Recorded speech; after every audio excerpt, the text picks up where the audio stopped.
Hey everybody, Shane Presley here with Rock Paper Podcast. Let me tell you about my friends over at Naked Vine, located at 1624 Clarkson Road in Chesterfield, Missouri, serving up all your favorite wine, whiskey, and local craft beers. Hey, stop by and visit them this week, Thursday, December 6th. Anna Shainoff and Alex Maurer will be out there. On Friday, December 7th, Hillary Fitz Band. Saturday, December 8th, The Dust Covers. And on Tuesday, December 11th, I return to Naked Vine with my singer-songwriter storytelling showcase. This December, I'll be bringing along Jeremy Essig, Devin Cahill, Lingen Newbacher, and Irene Allen.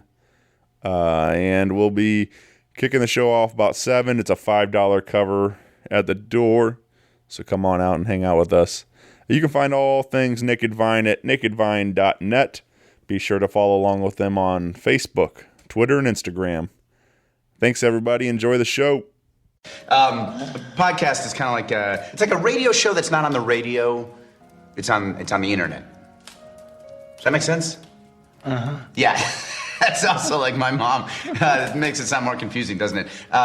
It sounds like this. Hey everybody, this is Matt and Andrew from Inner Outlines. And you're listening to Rock Paper Podcast. Rock Paper Podcast. Rock Paper Podcast. Rock Paper Podcast, y'all. Hey everybody, Shane Presley here, Rock Paper Podcast, coming to you from St. Louis, Missouri. Hanging out, what was this? Greenfield. Greenfield, Illinois, with Inner Outlines. Welcome back to the show, guys. Yeah. This, man, with nearly 2.5 years, it's been like, it's kind of crazy to think about. Honestly. I mean, it's pretty wild. But that was a whole lot of fun the last time we hung out, getting to talk about some new music then, and we got some brand new music again today. Woo. And so I'm excited to hear what you guys have been up to for the last couple of years. Yeah, same here. As far as where you been, man. Yeah, right. So I guess before we get going too far, you guys want to introduce yourselves for everybody listening? Sure. My name's Matt Hall. I am the singer. My name's Andrew Range, and I'm the guitar player. My name's Doug Range, and I play bass. And the newest member of the band now, right? Yeah. I actually was in the band before they recorded Late Night Thoughts, so Yeah. I go a little ways back. But Right. Yeah, then the new bass player and tackling those bass lines like a linebacker. And, There you go. We thought we'd make him wait 2.5 years too. yeah. I haven't waited that long since I lost my virginity. Sorry. Learn something every day. Then we got a big record release party happening on December 15th at Pops in Sauget, Illinois. Yes, sir. And you're going to get a little sneak peek of what these guys have been up to on today's episode. But let's talk about this Perspective record coming out on December 14th. And you guys recorded again with Kevin Gates. Yes, sir. Yeah. He's our guy. Yeah. He's our guy. I love that man. Yeah. And he knows it. And he knows the best food places in Springfield, Missouri, I'll tell you. Mm-hmm. You need a recommendation, just go talk to Kevin. Yeah. Yeah, like, I'd say, if we're going on the record, like, going on the record, like I'm about to say anything, but, but no, like, I think one of the things I've been thinking on it lately is that, we didn't come up with, what to call the record until after everything was done. And so we just kind of, looked back and we're just like, what are these songs really about? What did we just go through the last 2 years and stuff? So Perspective just kind of popped out to us because, like, this entire record literally is just reflections of the past and things that we all had personally gone through as a group. And that's just something I really wanted to touch on to not only be relatable for anybody out there going through the same things as us, but in the same sense, them getting a look into our lives and stuff, our perspective, if you will. Andy loves that. Andy loves when we use the names for wordplay. They're real words. They're good. Yeah, they're real words. Use them like that. How many fake words do you know? Just whenever Adam Sandler is talking gibberish. Okay. Salmon out, goo guy. I'll give you that one, yeah. Tell you. Like, those are real words. They're just, I can't understand them. What's that one Audible artist, like, all he does, like, all his stuff is just, like, making a bunch of sounds, but The he's guy like... from Police Academy? No, like, got a he's an big actual... fro. He makes music and stuff, he's got a yeah. big fro. I forget what his name is, but he's talented. Yeah, you know what I'm talking about. I do. Well, I was thinking about the guy from Police Academy making the police siren noises and all that stuff. That guy's dope. What's your perspective of the record, Andy? I mean, it's essentially, well, he's writing a new song. Oh, yeah, we're constantly working. I mean, really, that's what it is. Like, now that we're getting ready to release this record and being able to listen to it as a complete work, when I listen to it, the perspective that I have on it is, like, I remember everything that we were going through during the writing of those songs, you know, like with Reincarnate, the whole situation, what was going on, you know. I mean, even Doug ties into what was happening at that time while that song was being written, and then what Matt was going through, and, like, I mean, that's my look on the whole thing, is, like, I remember all those memories while we were writing that. So whenever I listen to them now, it's like it brings back some of those memories. Some of them are good and happy, and some of them are sad, but there's still a happiness on the outside of that because we got through it. We were able to continue to take steps forward, you know, every person in this band and all the people around us. And I mean, it's what this record's about. It's about forward momentum, even while dealing with a bunch of,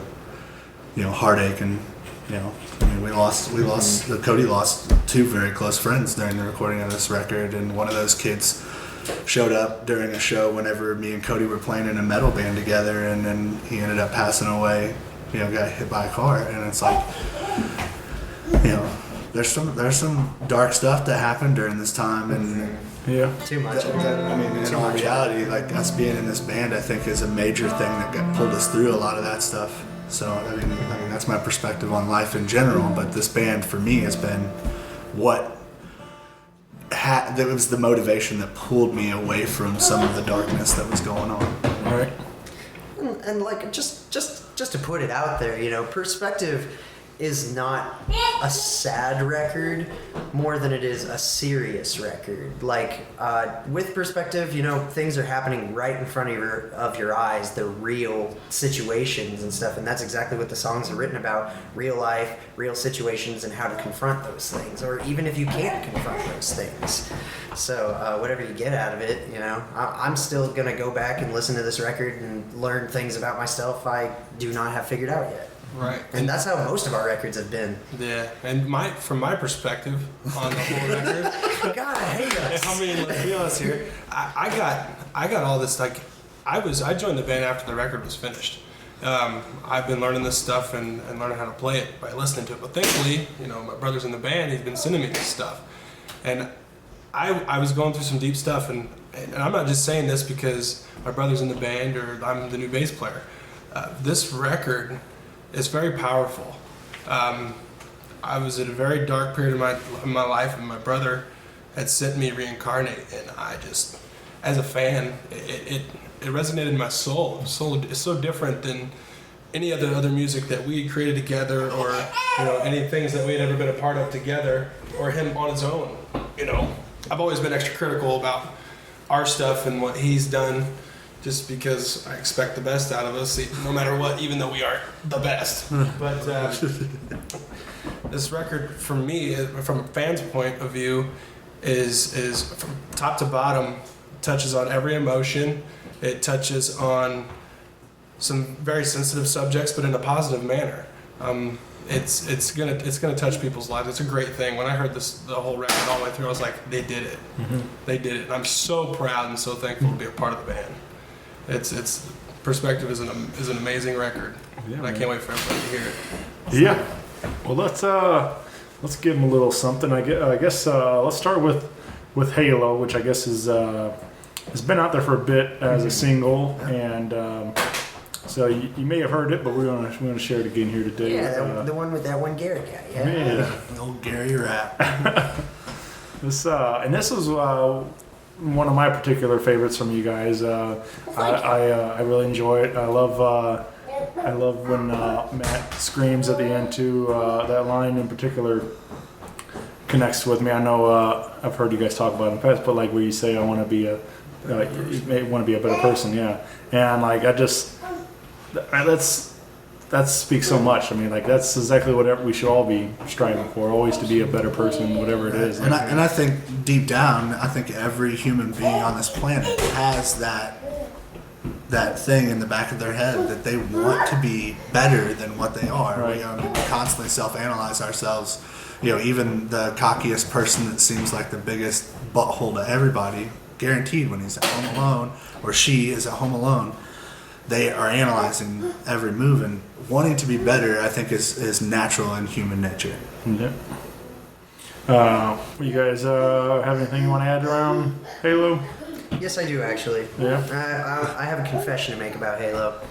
So, Halo was definitely my cop out for, trying to make people feel that way. Like, Halo was written about just loss and coping with that kind of stuff, and also what you realize through it and stuff is just like, in particular, it's about our bassist that we lost, Billy. And since he was gone, I always thought to myself back then, I was just all like, the best part of me is gone. So like, now I just want to be better. So, and not only that, with my own selfish desires in music, I've always wanted my music and our music to be able to teach those life lessons and get people to really think about themselves and what they can do in the moment to, earn their halo back and stuff. Like, I don't even know. Like, I've brainwashed you all, and I'm sorry.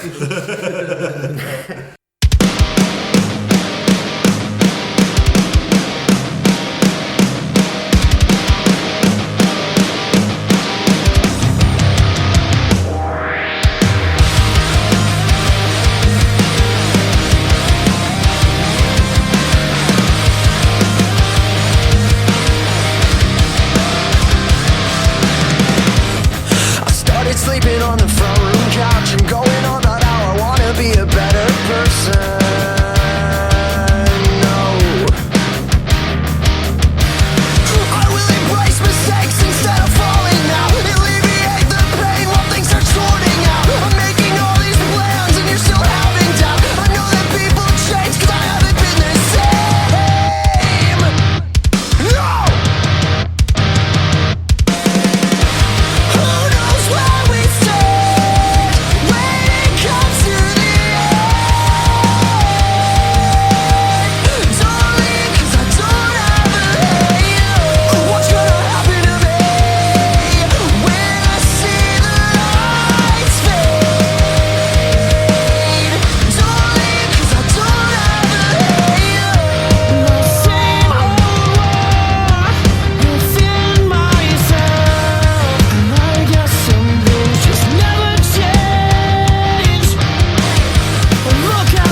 that's pretty powerful stuff, and I think it's something we can all, we've all kind of been there. It's something like we've all lost people close to us in some sort, and like, I think a lot of us have went through similar emotions through those times and stuff. So right, I think like that song is literally my way of saying that those things deserve to be talked about.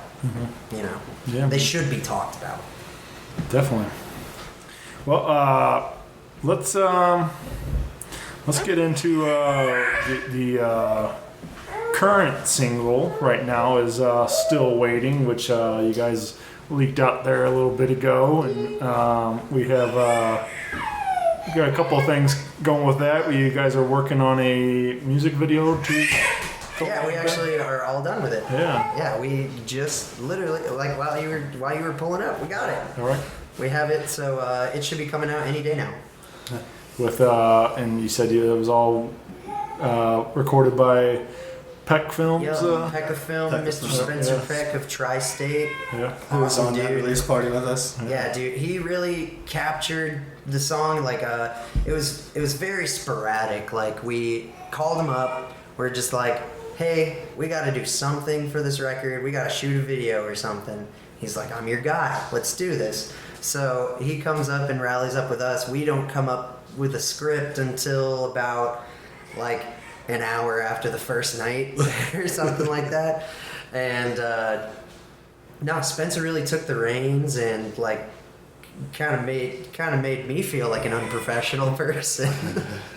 But like in that though, just how far he's gotten with his work, not only with his band, but with his photography, his videography. Like, that dude's just got so much promise. I want to be able to, like, work with him and be a part of his progress, too.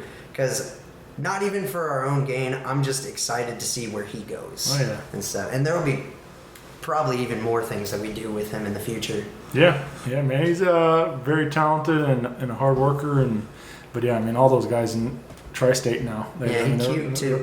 Yeah, they're all a bunch of hustlers though. But yeah. So let's anything we need to know around the recording or anything, and still waiting. Are we still waiting to find out? Well. I guess Well, we get into this. essentially, like that song was something that Matt had kind of come up with, the basic skeleton and the way like he wanted it to be presented, which like we talked about on in a previous interview a few weeks ago. Like, not a whole lot of people that have come around this band in the past couple of years remember that Matt played guitar. Yeah. That he can play bass. Like, he is extremely talented when he gets an instrument in his hands. And I mean, I don't know if it wasn't the early one, but it was definitely one of them. I remember you did play bass at a show. Yeah, There was one time. Yeah, That was the last. Those time are the songs I knew. Yeah. Yeah, that was the last time we played with Many Colored Death. Yeah. Skagbyrds White was headlining. That was the Ink Spot Block Party housewarming party for the Right. new That's location. right. Yeah. I remember. Yeah, that was a dope night. Yeah. Any night that you can get Skagbyrds White and the Many Colored Death on the same stage, yeah. and we get to share it with them, sign me up. Yeah. Yeah. Never Sign a me question. up. Yeah. Yeah. Well, so was there? I think I interrupted, but was there anything else around before that? I mean, the rest of guess- it's on Matt. Yeah. I guess I'll talk about the song. So Still Waiting it's a love song. Yeah. It totally is. So, but going back and listening to it, I've listened to it a lot. We've made a music video. I've heard it umpteen times and stuff. But the more and more I listen to it, I realized that I think what I was trying to do was kind of coerce people to get that love out of them and stuff. It's called Still Waiting, but like lately I'm just kind of like, what are you waiting for? So to me, I think this song really got me out of my comfort zone to actually tackle things that I hadn't said to people before and stuff. I mean, the girl. I've done it. You gotta go. So the song's written about a girl I know and stuff, and she knows it's about her. stuff like that. So the song in itself was me getting out of my comfort zone and finally saying something about it. So, like, I encourage everybody else with this song as well to, if you're still waiting, stop waiting. You know, go for it. Hell yeah, man.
I mean, she's gonna love that.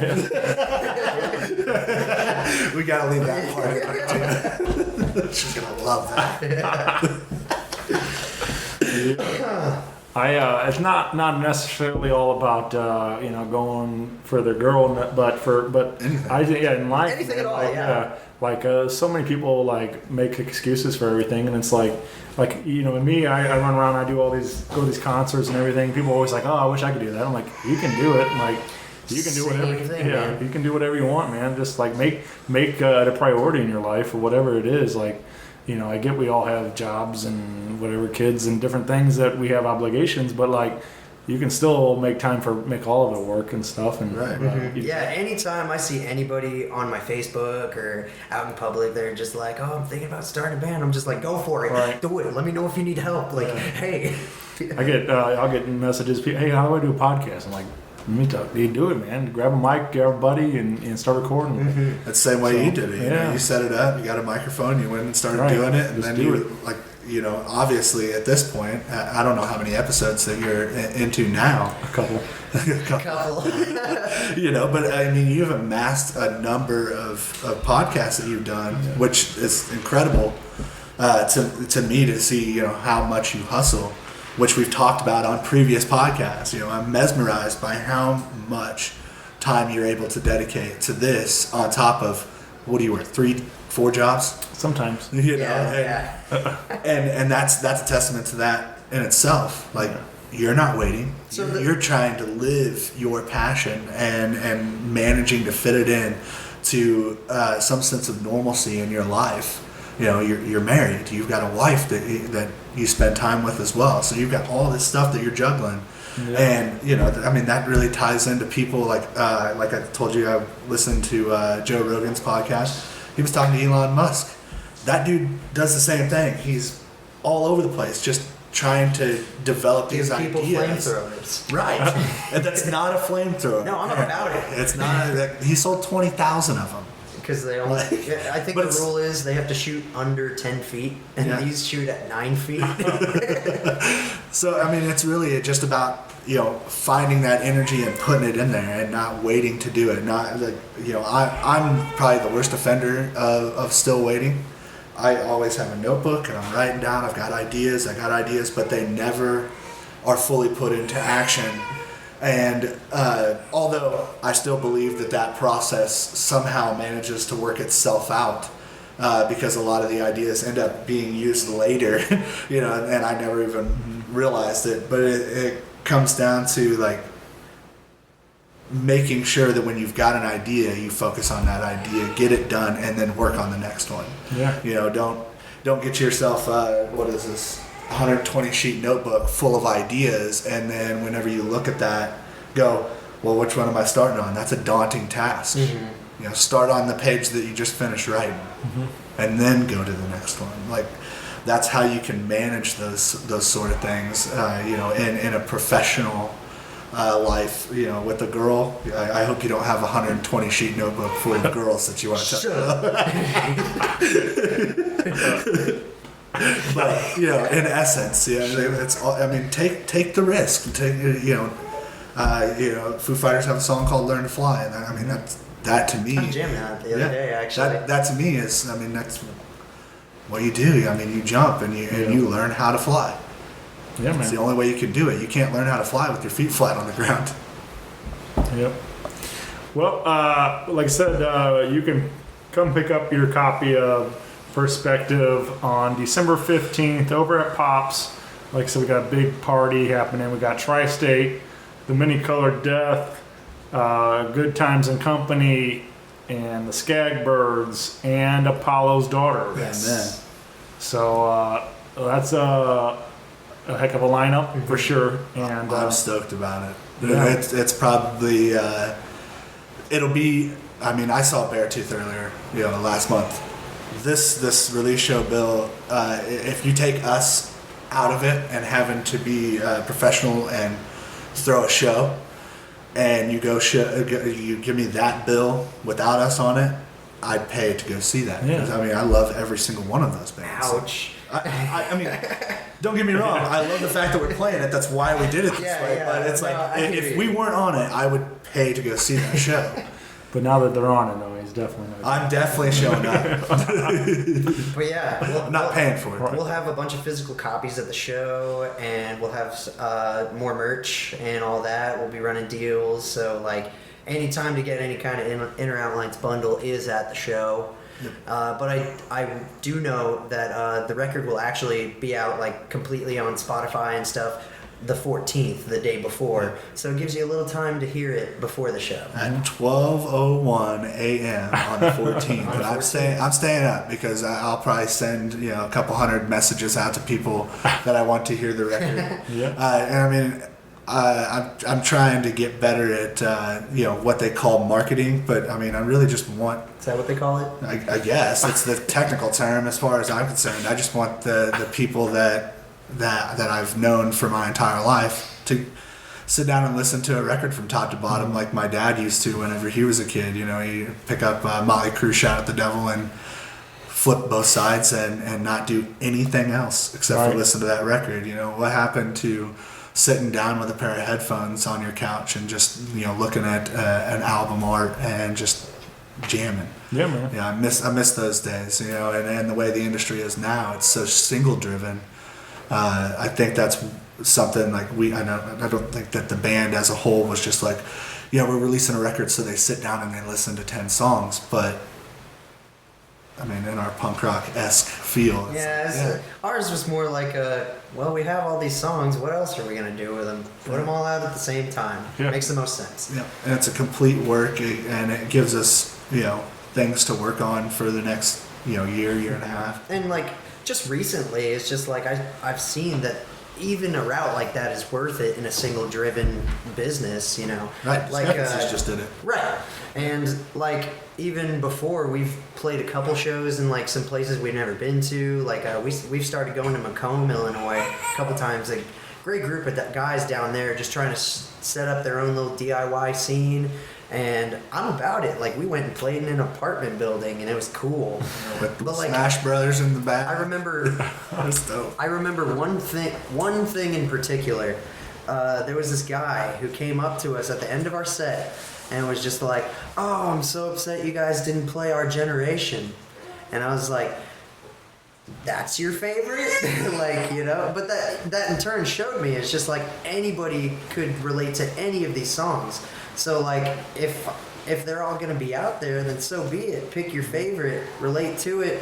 We'll try and put it in a set as much as we can. And if we don't play it, come tell us about it. Yeah, exactly. Like we're probably gonna play Our Gen here soon. At the end of the day, that night when that kid told us that, it made me smile. Because I was just like... Oh yeah, I made Andy smile. That's his favorite.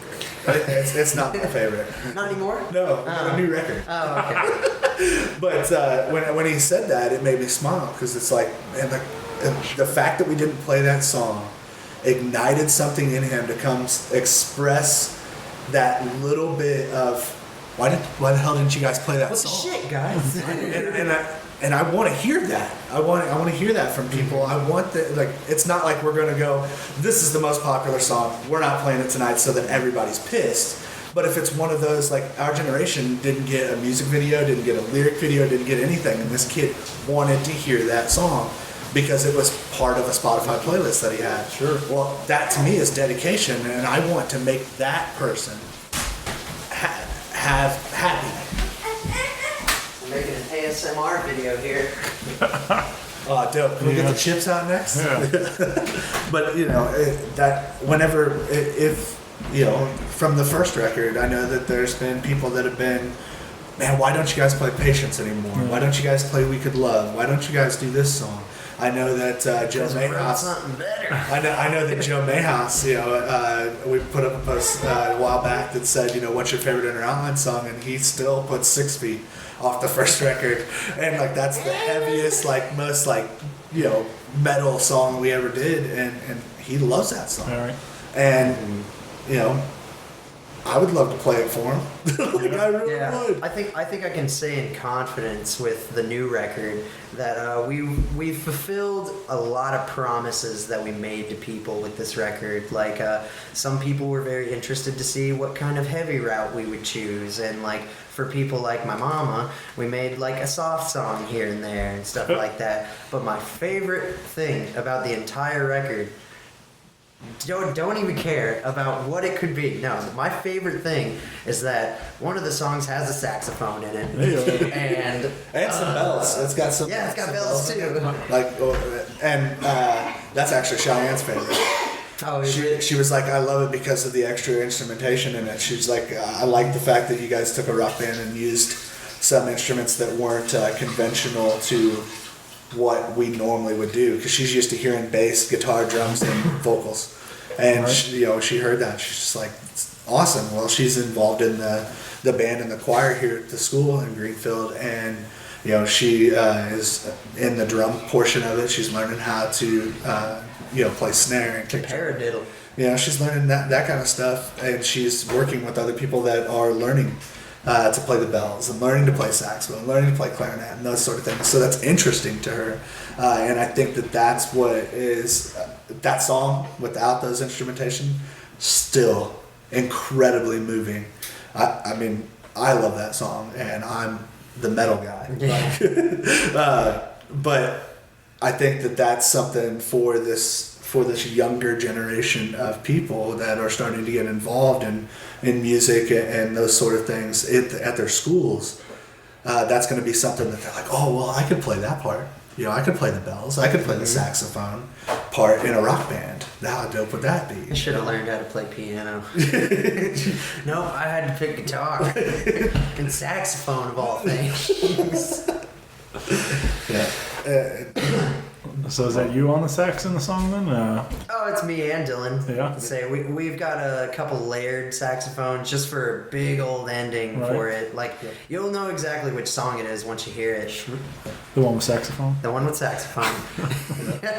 No one will remember the title of it. They'll be like, let's play that saxophone song off that record. Which, No, I would, dope. Yeah. Play it, please. I was thinking of a story when you were talking about that our generation and your favorite song and all Right. that stuff like that. My buddy Patrick Sweeney, he has oh, okay. is one of my favorite guy watching, but he had a song called "Them Shoes" and like got picked up on Black Keys Radio on Pandora and stuff, and then all of a sudden like, cause he'd like been playing it out and did what he could do with it, he thought, and he was like about to phase it off the set list because he was moving on to a new record and all that. And then all of a sudden it started getting lumped in with Black Keys, and Black Keys took off and all that. So now he has to like close every one of his shows with that song because people are coming out just to hear that song. And like it's an interesting thing how one particular song can start affecting a group of people, and like that's what they want to hear. And then so who knows? Maybe one day our generation or someone will come. No. Exactly. Like It won't be. it won't be happened the abuse one like time. this. It was a really cool feeling. So I mean, hey, like good on you, Pat. Say, I hope you're enjoying it. All right. Yeah. Keep playing that song then. And I mean, that really comes back to, I mean, no matter what you do with each individual song, the people decide. Sure. You know, if they hear it enough times, Yeah. then that becomes their favorite, you know, no matter what avenue it comes from, whether it's, the Black Keys Radio or Yeah. on Spotify or, through YouTube with music videos, whatever it is, like the people still ultimately decide. I know a lot of people really enjoy Feel Nothing, and I mean, I took like 12 hours to make that really crappy lyric video, and it's the second popular song on Spotify and on our YouTube, and I mean, we didn't spend near the money that we spent on the It's Not Safe Here video, and it's climbing and catching It's Not Safe Here as far as numbers go. It's like, it doesn't matter what you do for it. You just gotta give people a minute to be sad. Yeah. and you Let lump them in in, sad stuff. you lump in Kevin doing his Yeah. evangelist thing at the beginning of it, and it makes it funny, kind of lighthearted, and then you hear this song that, I mean, it's still a fun, upbeat, happy sounding song, but it's got some sadness inside of it, but still about, trying to find that happiness. And then at the end you go, well, that preacher thing was pretty good, like kind of negating the song in the center. And I think that for me, like that's what made the song like, oh man, like I'm going to do something, get something funny, do this happy sounding sad song, and then at the end, just kind of be like, oh yeah, well, what about the very beginning where Kevin was beginning? yeah. I bet you that's the only reason anyone watches it now. Nope. You're just like, let's watch that. Okay, that's done. No, I know that ATG expressed to me that that's his favorite song. He Oh, yeah? He loves Feel Nothing. Whenever we played... ATG like them happy sounding sad songs. That's what he said, man. I remember we were doing the Road to Point Fest, probably about a couple years ago or whatever. And ATG and the guys from Discrepancy showed up, and we're playing that song, and ATG's, 5 or 6 people away from the stage, and he's singing every word, and it made me so happy. I was just like, dude, like that guy's somebody that I look up to as a man, like the way he handles business with his family and his band and what he's trying to do, like seeing him singing a song that we wrote. Yeah, I spent New Year's with him last year. Yeah, those are moving moments, especially whenever you look at people and you admire what they're doing, and they're out there singing something that you helped create or you love, and it's nice, and I think that's a true testament to the scene in St. Louis. Yeah, just everybody's loving everybody. Little spoiler, but we might have a little bit of an IO ATG mix next year. Say a little something. Yeah. So hold on to that sentence. Put that in your pocket. And by the way, ATG, yeah. Yeah. Well, you can head over to inneroutlines.com right now and pre-order your copy of Perspective, and it'll be in your downloads on the 14th if you get it pre-order digitally, and then you can get the physical copies. Like I said, you can get you can pre-order the physical, and then you get a free ticket to the show. Correct? Yep. Yeah. Yep. And I mean, anybody that outside of the area that wants to pre-order the record, I mean, they're still entitled to a free ticket. I know that our buddy Rhett Hall from down in Florida pre-ordered. I didn't know he was from Florida, and I'm jealous. Right. Like, it's close to the beach. yeah, Merry Christmas, you warm. I actually said that quote last. The Half Baked, he's like, right now the beach, man. Down by the beach. No, But he pre-ordered the record, and he's like, I know it comes with a free ticket, but just give my ticket to somebody that wants to go that can't afford it. and Done. Yeah, just as insight for everybody. So, thank you to everybody who's pre-ordered so far. It means the world. A big part of pre-orders is that the pre-orders will also count for our first week sales.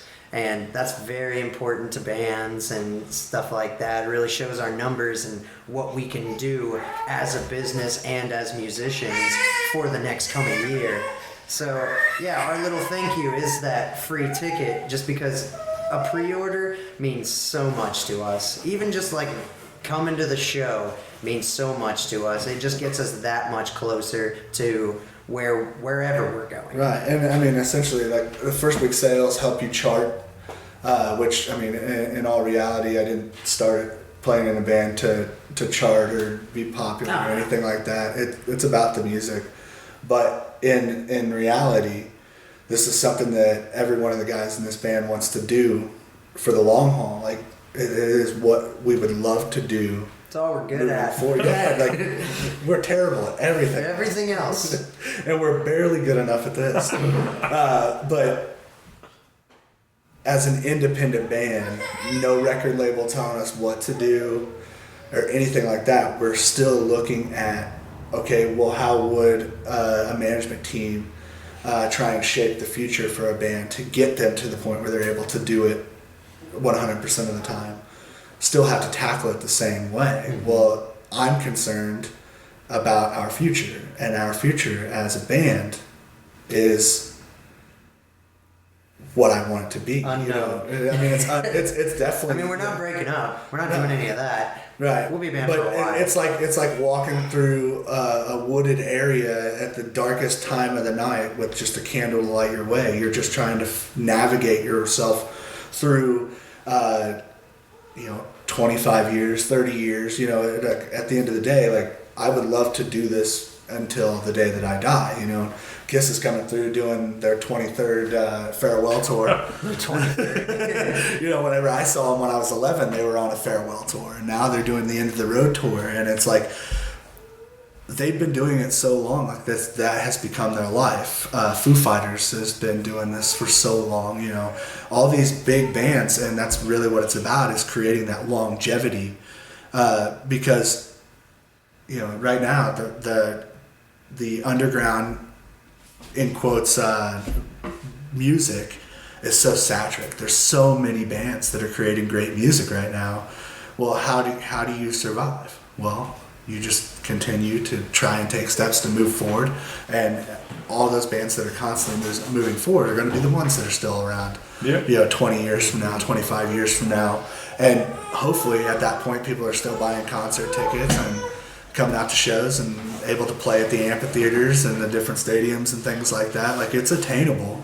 You just have to continue to push and figure out ways to make it possible. Yeah. And the only way to do it is to create some sort of business plan and make it sustainable. So, I mean, at the end of the day, all I want to do is play my guitar. But I think, at the end of the day, Matt wants to play a guitar and write music and sing and Cody wants to bang the shit out of his drums. Yeah, and- well, when it comes to our future, it's very unknown. Like, we didn't know we'd be here a year ago. We didn't know we'd be where we are now 4 years ago. Yeah. So, like, I've kind of just dropped my expectations. Like, I'm doing it, yeah, for the fun of it, but in the same sense, the only reason I would say I would want this band to make it, to go wherever it goes, is to literally just like show my friends and other musicians, people back home, all over the country, all over the world, that it's possible. And I want to set the example. I want to set the bar to say, like, this is all you got to do, and then you could make a living off of it. Yeah. And the biggest part of that is showing up and putting the time in. But it's not even, for me, like, it doesn't matter if it's a living or not. Like, this is my life, you know? Yeah. Like, when you say living, I mean of it as, like, that's your job, that's your work. The band has never felt like a job to me. It's always felt like I am choosing to do it. I've always taken time out of my day to write something or fiddle around on my guitar, practice your instrument, you know? And with that being my voice and stuff, like, I'm always with my voice, so I'm practicing constantly in the car, in the shower, everywhere you could think of. So I know that there are people out there with way more drive than that. And I know plenty of fantastic musicians that have never played a show. So for me, I want to get to the point to where we can help those underdogs. We can help those people wanting to break into that life of music in a streamlined process, different from what we've gone through. Like, where we come from, you know, there's nowhere to play, there's no venues, there's nothing like that.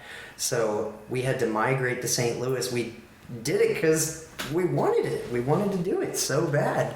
And now that we're doing it, now I just want to bring it back. I want to bring it back to my hometown, my community, and show that rock music is like one big community, like we've seen in the city and everywhere else that we've gone where people are playing music.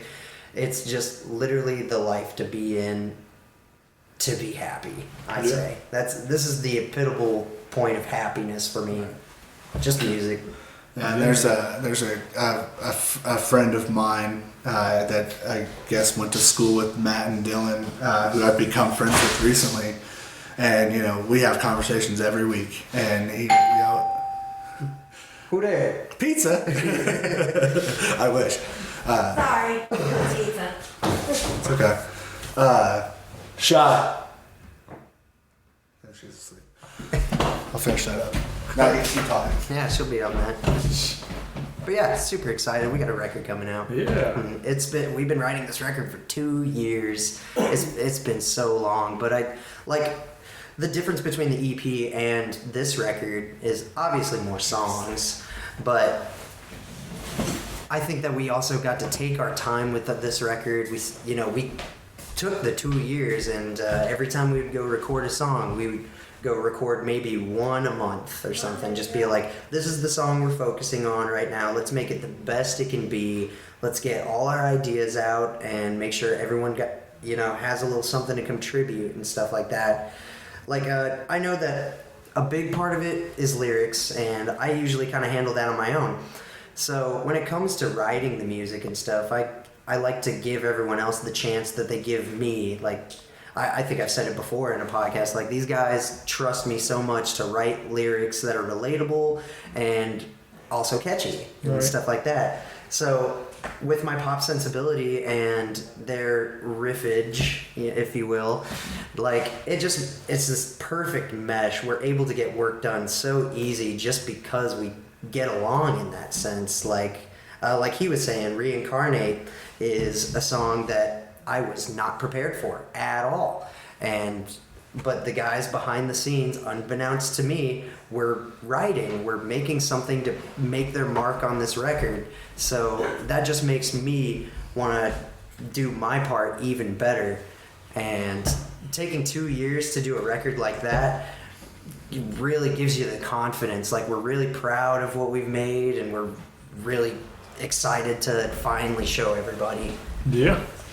Well, let's. You guys want to play Reincarnate? Yes. Fine with me. You want to hear it? Yeah. All right. Let's. So this is a Rock Paper Podcast exclusive Yes. until you get the record on the 14th.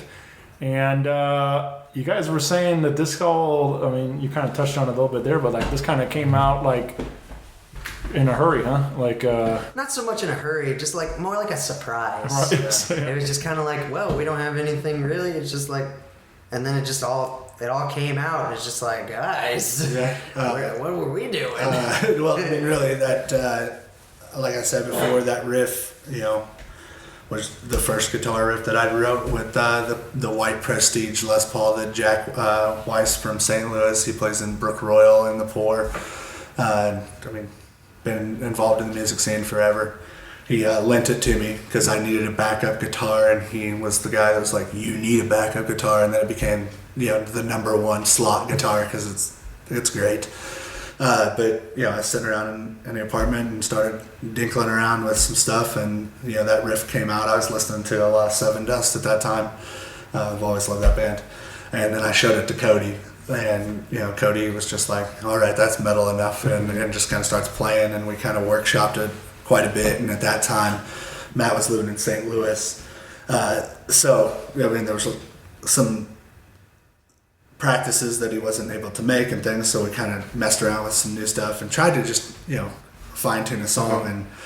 And at the end of it, Matt comes back. It's like, what are we gonna record? We didn't. What are we recording? And then me and Cody just hit that first pick chug and played through it. And Matt was like, dope. So we headed to Springfield, and then I remember the process and say before we play it, I can just easily say this one. So this song is definitely around the times where I was just going through changes in my own life and just making decisions based on what I needed to do, and I just didn't really feel like myself. While we were down at the recording studio with Kevin and stuff, I was also dealing with these personal things and just trying to mix the two. And what I think came of it was I was finding answers on my own and just trying to find at least a direction to go in. I didn't need a legit this is going to solve all my problems. I just need where am I going to go from here? So Reincarnate was a word that stuck out to me, and I just kind of went with it. I was like, yeah, just to kind of remake yourself, but in the same fashion, when a phoenix reincarnates, it doesn't look any different. It might look, younger and stuff. You've seen the Harry Potter guy, Fox the Phoenix. I love that dude. But they're the same thing the entire time, just better, So I was just in that sense, reincarnate is something that I need to do. I need to reincarnate myself. So a lot of the lyrics pertain to just the end of a chapter and a new beginning, all in the same regard that it's still the same life. Right. So, Reincarnate. There it is. And I love this song. I love this song so much. I'm very proud of it.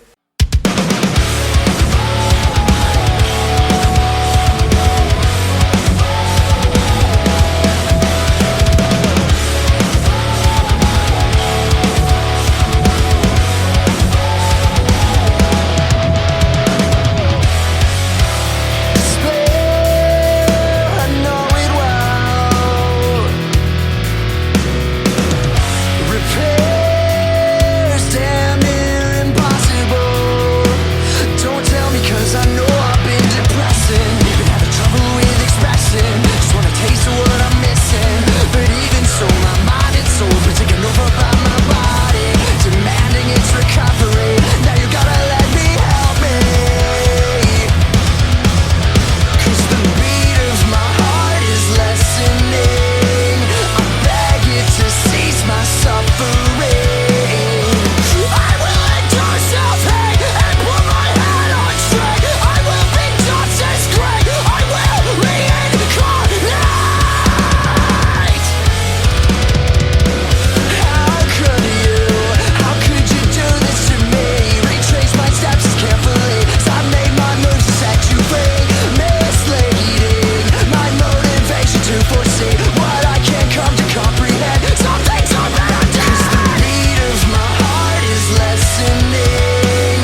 listen. But even so, my mind and soul's been taken over by my body, demanding its recovery. Now you gotta let me help me. I will endure self-hate and put my head on straight. I will be just as great. Reincarnate the pain and the torture of closure. When does this end? I will regain composure to begin. 'Cause the beat of my heart is lessening. I beg you to cease my suffering. I will endure self-hate and put my head on straight. I will be just as great. I will reincarnate.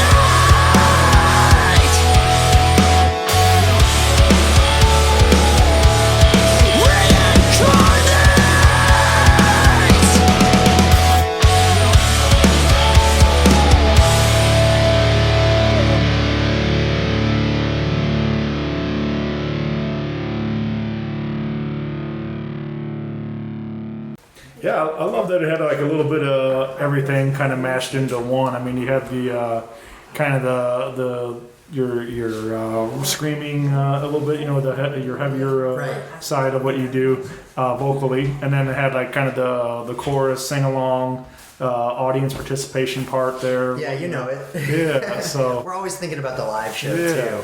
but I mean, it was, you know, it just felt like you guys definitely put a lot into and a little bit of everything into one song, and it was fun to hear kind of all come together. And I'm excited to see it live, and what. So it's gonna be a fun for the show for sure. Yes. Oh gosh, I can't wait to play this for the show. But I mean, if anybody in this entire process deserves any kind of praise, it's Kevin for making that sound like a friggin' freight train when it comes in. We wanted to get loud, and he let us, and that's all we ask from our producer. Yeah. Just like, please let us be obnoxiously loud. Yeah. But he was into it. And I mean, it was awesome. That's probably my favorite thing about Kevin is even whenever we've been going through the process, love you.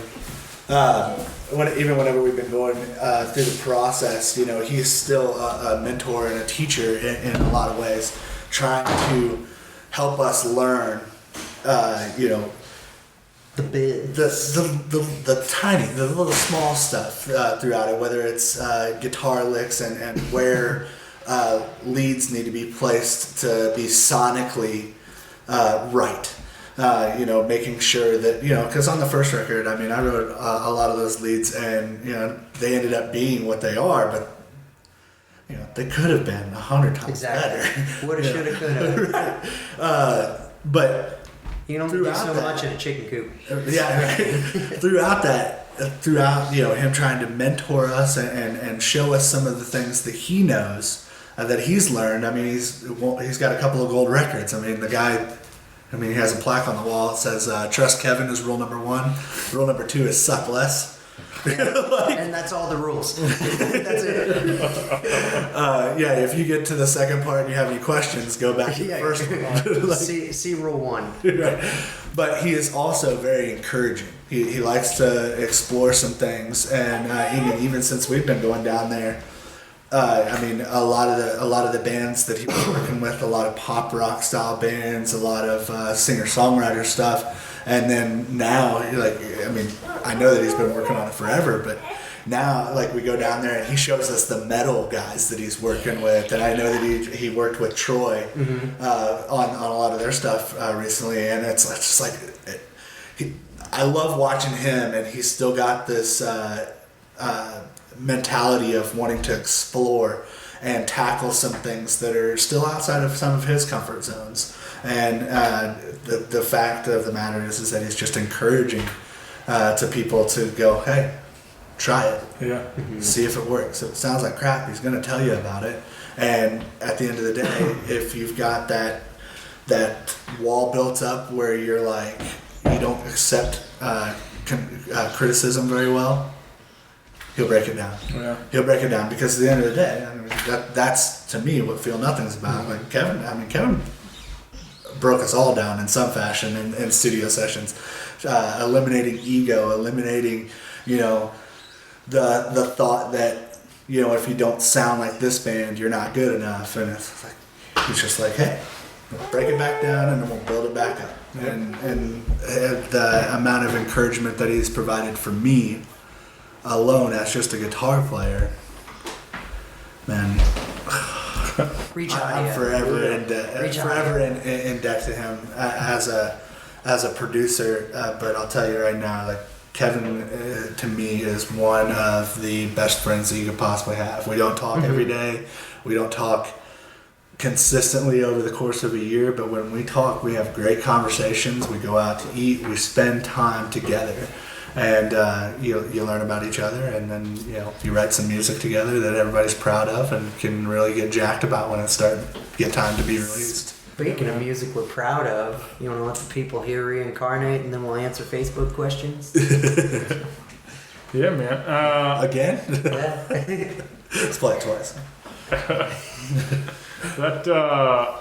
Yeah, we did post your little picture up on Facebook and let the fans write in some questions for today, and we got a few response. How you want to do this? Here, I'll let you ask. All right. Yeah, it's your show. Okay. Let's see. Jeremy writes in, favorite part of making music? The favorite part. What's your favorite part, Andy? All of it. All of it. Every step of it. I'll tell you, my favorite part is probably the argument that happens during every fucking song. There's always this. Everybody's working to the same common goal, but there's always that little bit of just human beings interacting with each other. You know, one person's idea of what should come next versus another person's idea of what's coming next, and that back and forth riffing, going, oh, man, like, I think it should be this part. Well, I think it should be this part, and then, well, screw you, man. Right. And I mean, legitimately, like, if we do not, I think we've said it in interviews before, if we do not have some sort of tantrum argument, something involved in each song's process, that song will be forgotten by us and we won't record it. And I mean, there's been riffs that have been forgotten. Yeah, a couple. Like, there's been stuff that's kind of been just like, well, maybe that's not good enough because there wasn't that drive to make them as good as they possibly could. And you know what I mean? I think my favorite part would be just before the finished product. Like, we gotta get, you gotta start it all like this. You gotta go drums, and then we usually do a scratch guitar with that. And then after that, we'll plug in bass. And then we'll do rhythm guitar, and then we'll get to my lyrics.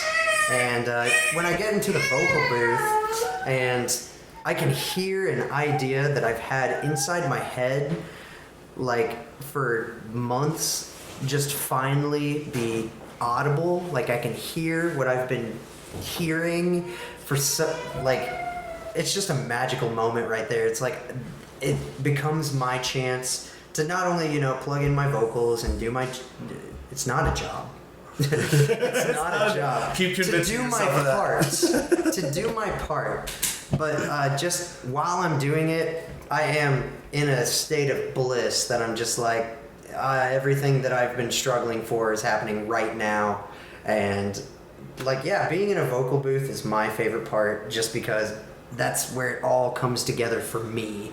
It's like I get to add in my stuff, and then right after that is lead guitar, and then the song's done. And then usually we get to take the rough track home, and then we get to listen to it all the way back home on our 6-hour drive and on repeat. Yeah, like that's a tradition we have, is that if Kevin lets us have it, if Kevin lets us have the rough track, then we don't listen to anything else on the way home. For 6 hours straight, we will listen to our own song until we're sick of it. And then normally, like, whenever we get back, I'll go to sleep, and the next day I'll wake up, I'll listen to it a few more times. If I wake up and I want to listen to it, then I think that, in my own personal life, like, That's how So- I believe that it's a good song. Yeah, because I want that'd to be listen to it again. Okay, if I can have two answers, then that's another favorite part. The drive home, listening to it for 6 hours.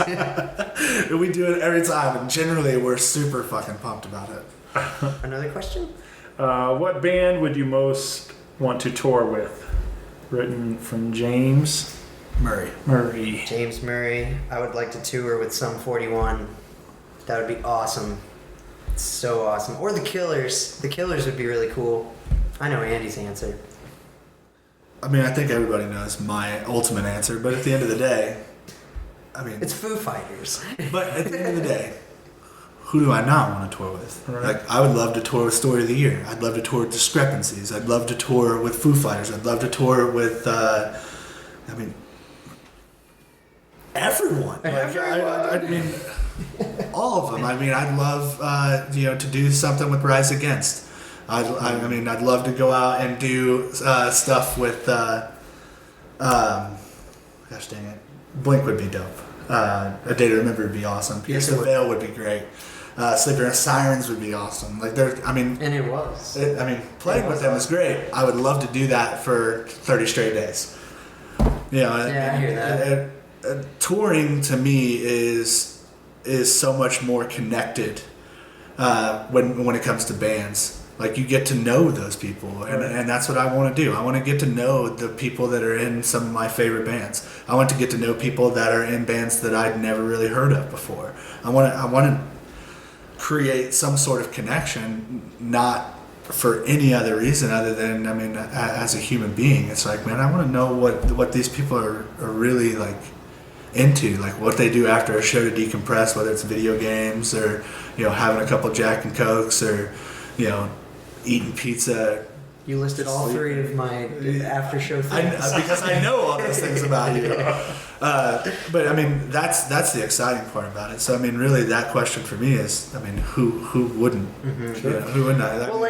With that new controversy with Bad Omens and the Sense of Smell thing, Right. I was being a jackass, and I posted the flyer and covered up Bad Omens' name and put Inner Outlines real small there. I was like, we'd fucking play. I don't care how big our logo is. Don't put us on the flyer. We'll still come. And it's not like I listen to Sense of Smell on a regular basis. But I'd still love to tour with them. I'd love to understand who they are as human beings.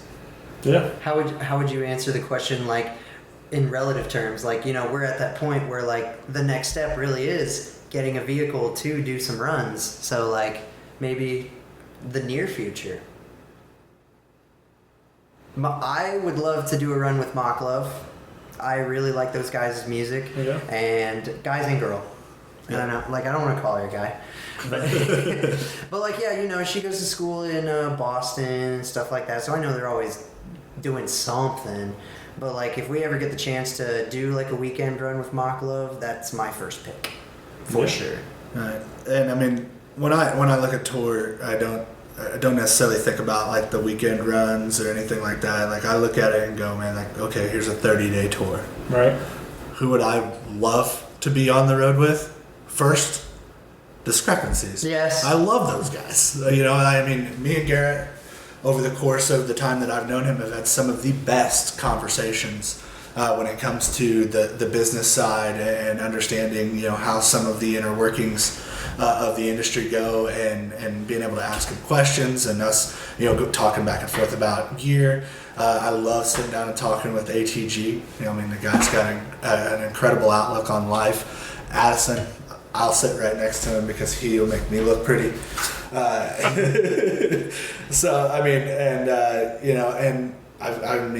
I know Zach Allard's with them now, and we've been in passing, we've known each other for a little while, and I would love to be able to get to know him the same way that I was able to get to know all the rest of the guys, and shout out to Steve DeClue. Like, I've got to have a couple of really good, nothing but love. really good conversations with him as well. So yeah, in that sense, it's just a matter of time, Right. before we go out with them. Right. They gotta earn me first. They gotta take me out. Show me a good time. Yeah. Take him to McDonald's and get him some nuggets. He'll be fine. I also write in, would you guys ever make an acoustic record? Yes. I mean, we've talked about doing stuff like that, and I think that something that's on the table at this point is looking at maybe doing an acoustic EP, an all acoustic record would be dope. I think that something like a full acoustic record will be something that we can see foreseeably in the future when we finally get to that point where we've written the absolute best record we're ever going to write. I've said it in a previous interview that this record that we're getting ready to release is absolutely our best work to date. But I still believe that we as a group haven't written that record that is the top of our potential. And that may be me being optimistic.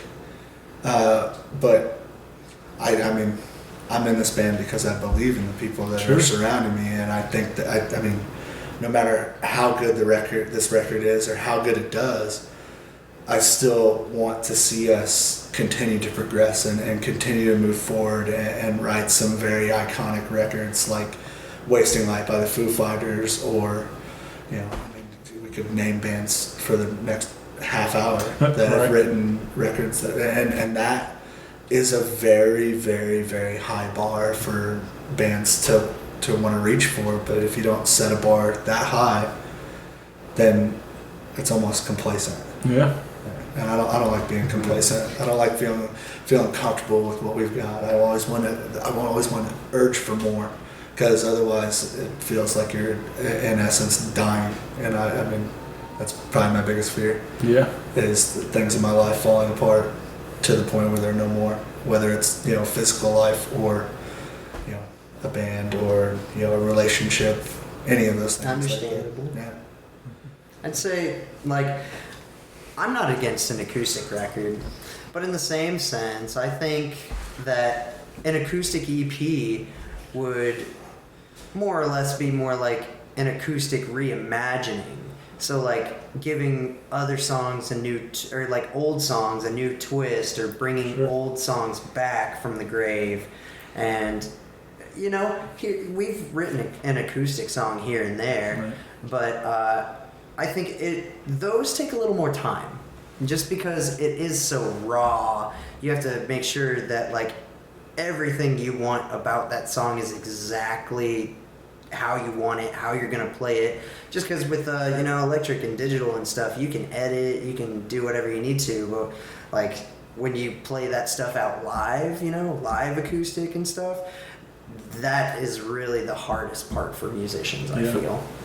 Especially for myself, because I'm kind of loud, and it's hard to tone it down sometimes, but I also like to tone it down, which it will be shown in the saxophone song. and definitely, yeah, I think. Well, I think reimagined. Then that's sort of what Story of the Year did with that 10 years record they did, or whatever. Whatever they. What is it? I think wasn't it 10 years anniversary or whatever of Page Avenue? Yes, I believe so. Yeah, they re-released it as an acoustic. They shot some video for that too, of them playing in that that loft apartment or whatever that building on. Then that video looked really good. Mm-hmm. But yeah, I mean, it was fun to you'd heard Page Avenue Electric. We've heard that record 100,000 times, whatever.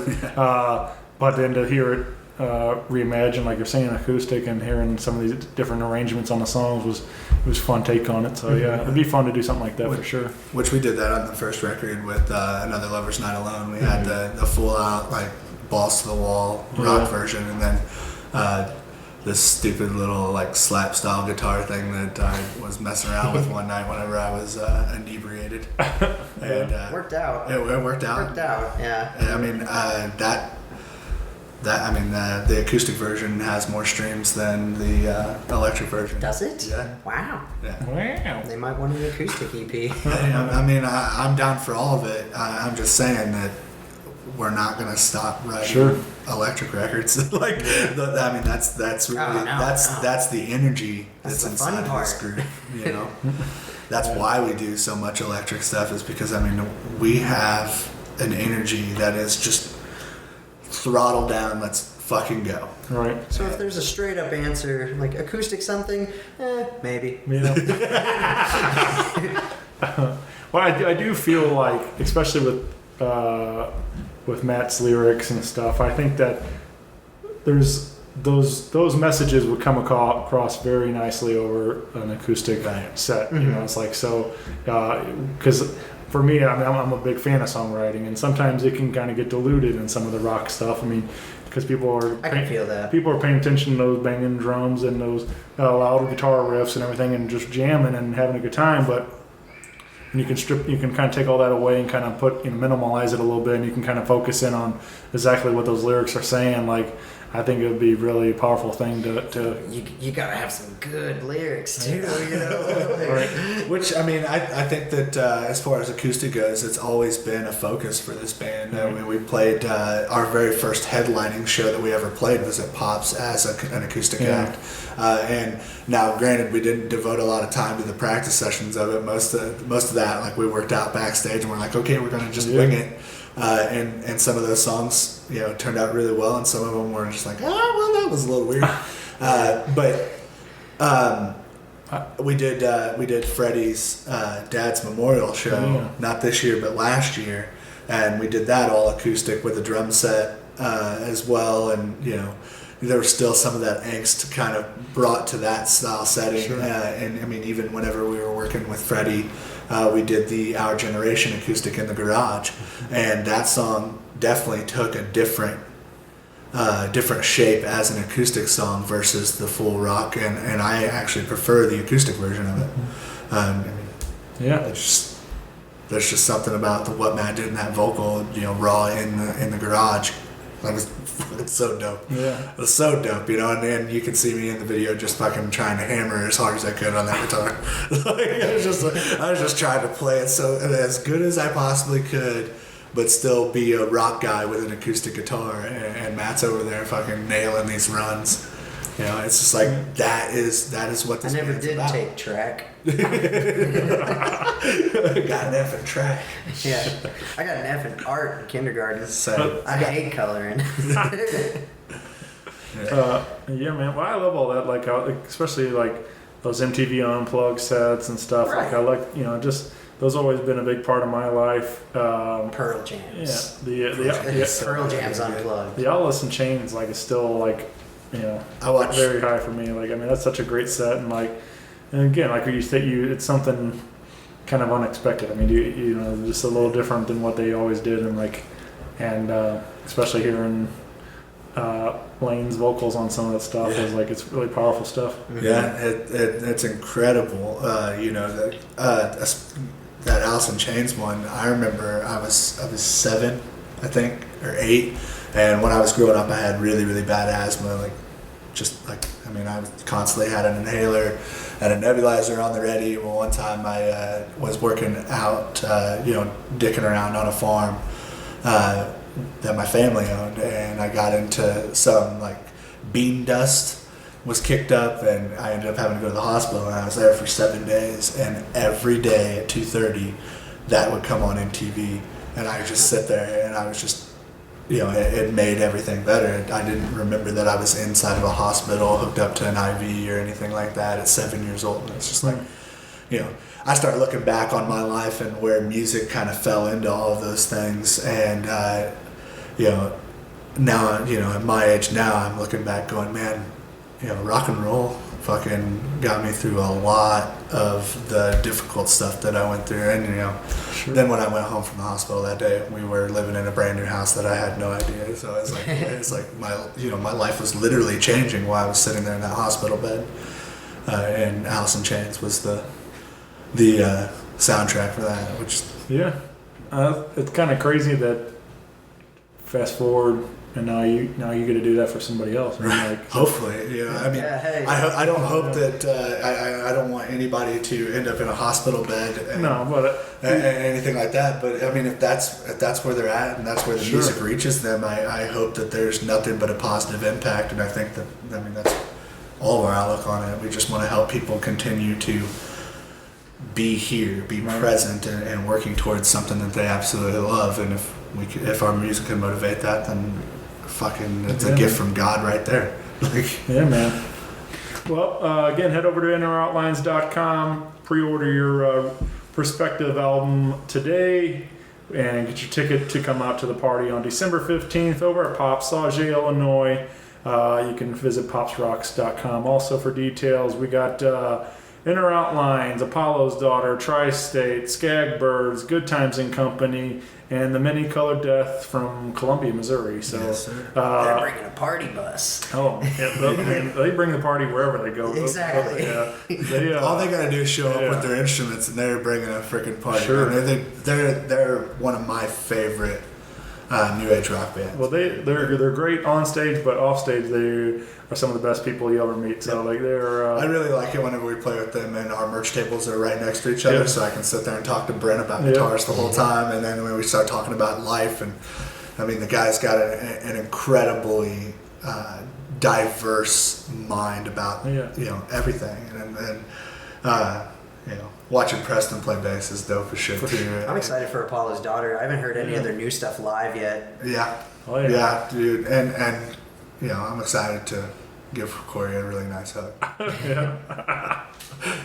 Yeah, that Docking coming soon. Calm down. He wanted to hear it.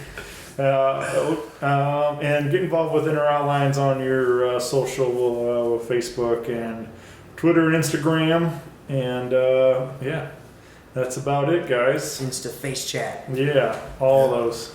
Yep. But I appreciate you guys doing this, and thanks to Luca, special guest appearances. Yeah. And Doug And Cheyenne's grandma Yeah. and all the people that are in and out of my In the life. rain. Everything. Yeah. And we appreciate Just a day in the life of over here, you know. Right. Yeah, and we appreciate you, taking the time out of your Saturday Absolutely. to come up here and spend some time with us. And Yeah, man. Will we catch you on the 15th? Yeah, it's on the calendar for. I'm gonna try to do everything I can to be there, man. Hear that? Come Yeah. to Pops on the 15th. You get to meet Shane Presley Heyo. of Rock Paper Podcast. exclusive, and it doesn't even cost you any more money. All right. Like $5 that ticket. Free high fives all night. Damn Skippy, they're the best high fives in the industry. I'll tell you that. Yep. You heard it here. All right. Thanks, guys. Thank you. Thank you. Bye, everybody. Later. Rock Paper Podcast. Rock Paper Podcast. Well, yeah, that was it.